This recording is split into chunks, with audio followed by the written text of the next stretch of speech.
pour une vidéo un peu spéciale. Donc comme vous l'avez vu dans le titre, on va réaliser une vision board. Je parlerai du matériel un peu plus tard et je ferai plus de blabla après. Donc tout d'abord, il vous faudra des tableaux que vous allez peindre un peu comme vous le voulez.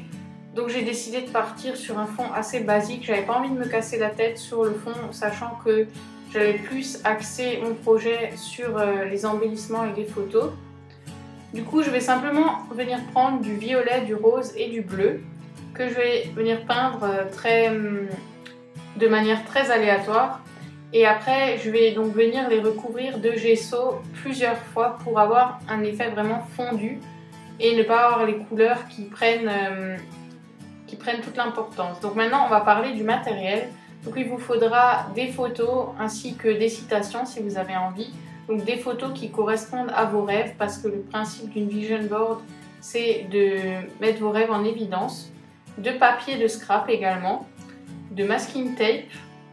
Et j'ai également réalisé des embellissements moi-même, donc des petits dessins. Et donc voilà, qui correspondent également au thème, donc au rêve choisi. Après, c'est à vous de choisir ce que vous avez envie de faire. J'ai décidé de tout faire moi-même. Après, libre à vous d'utiliser des embellissements déjà faits. Et donc, j'ai également découpé les titres de mes rêves que j'ai écrits à la main. J'ai également utilisé des embellissements en bois. C'était l'occasion d'utiliser des gros embellissements en bois que je n'utilise pas habituellement dans mes pages de scrap. Donc voilà, j'ai posé mes tableaux comme je souhaitais les disposer sur le mur par terre. Et je vais venir placer mes photos un peu aléatoirement. Et au final, ça me plaisait plutôt bien. Et après, je vais venir embellir. Donc ce projet, je voulais d'abord vous en parler en intro, mais j'avais pas trop le temps. Ce projet m'a été inspiré de Serena B Creative. Si vous la connaissez pas, allez voir ses vidéos, je vous mettrai sa chaîne en description. C'est une Canadienne, il me semble, et j'aime vraiment beaucoup ses vidéos. Elle a un style particulier qui est plutôt creepy cute. Je sais pas si vous connaissez, si vous connaissez pas, allez voir parce que je serais pas vraiment capable de vous donner une description de ce que c'est en français.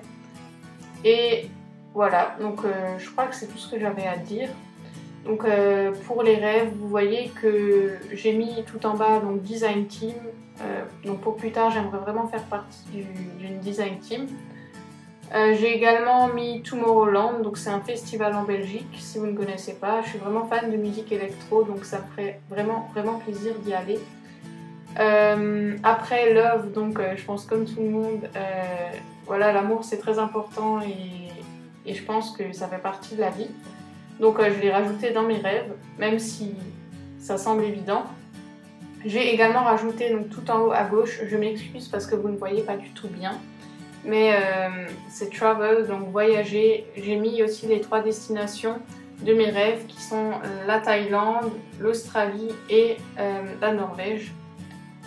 Après, j'ai mis tout en haut à droite home, donc avoir une maison, une belle maison ou un appart, enfin un chez moi en tout cas, qui sera décoré selon mes goûts. Donc c'est vraiment un objectif pour moi. Ça semble un peu bizarre comme rêve, mais bon, je pense que même les petits rêves comme ça sont vraiment très importants. Et j'ai également mis donc au centre plusieurs citations qui m'inspirent et qui m'aident à rester motivée vraiment tous les jours. Des citations qui me parlent. Et voilà, donc je vais venir coller tout ça. Donc une fois que c'est collé, j'ai également mis certains éléments en relief avec du scotch relief. Et maintenant, je vais venir décorer avec un peu de masking tape, mais également des roses, donc vraiment des grosses roses, plutôt vraiment en relief que j'ai acheté chez Action pour rajouter de l'intérêt au tableau. Et également, je vais venir rajouter une à peu près sur chaque tableau, sauf sur celui que vous venez de voir, pour qu'il y ait une harmonie entre les différents tableaux et pour pas qu'il y en ait certains qui en aient et d'autres pas. Donc voilà. Je tenais aussi à préciser que même si la vidéo ne dure pas très longtemps, ce projet m'a pris énormément de temps, rien que pour dessiner tous les embellissements que je souhaitais mettre, les colorier, imprimer les photos, sélectionner les photos, et aussi mettre mon projet en place. Je pense que ça m'a pris beaucoup de temps parce que je voulais faire un truc qui me ressemble, un truc pas copié. Même si vous allez voir la vidéo de Serena B Creative, c'est pas du tout la même chose. que ce qu'elle a fait, mais mon point de départ c'était ça et j'ai décidé de partir sur totalement autre chose. Je voulais également m'excuser pour l'irrégularité de mes vidéos en ce moment, mais j'ai vraiment du mal à poster une vidéo toutes les semaines, sachant que les épreuves de fin d'année approchent.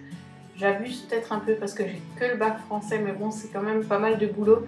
Et je préfère en priorité me consacrer à ça parce que en démarrant ma chaîne YouTube, je me suis promis que ce ne serait pas une priorité et que je laisserais l'accent sur les études. Donc voilà, je voulais juste que vous ayez la raison pour laquelle je n'ai pas posté de vidéo la semaine dernière, il me semble, et une autre semaine encore. Et peut-être que je risque d'être irrégulière encore jusqu'à ces vacances, mais je vais essayer de vous poster des vidéos ces vacances, promis. Donc voilà, c'est bientôt la fin de cette vidéo, donc merci d'avoir regardé. N'hésitez pas à me dire en commentaire si vous avez apprécié ce genre de vidéo. Ça change un peu du scrap habituel, mais je voulais quand même rester dans une configuration assez traditionnelle quand même, donc avec les masking tape, les papiers, les photos, etc. Et donc voilà, merci d'avoir regardé et merci de me suivre. Bisous tout le monde!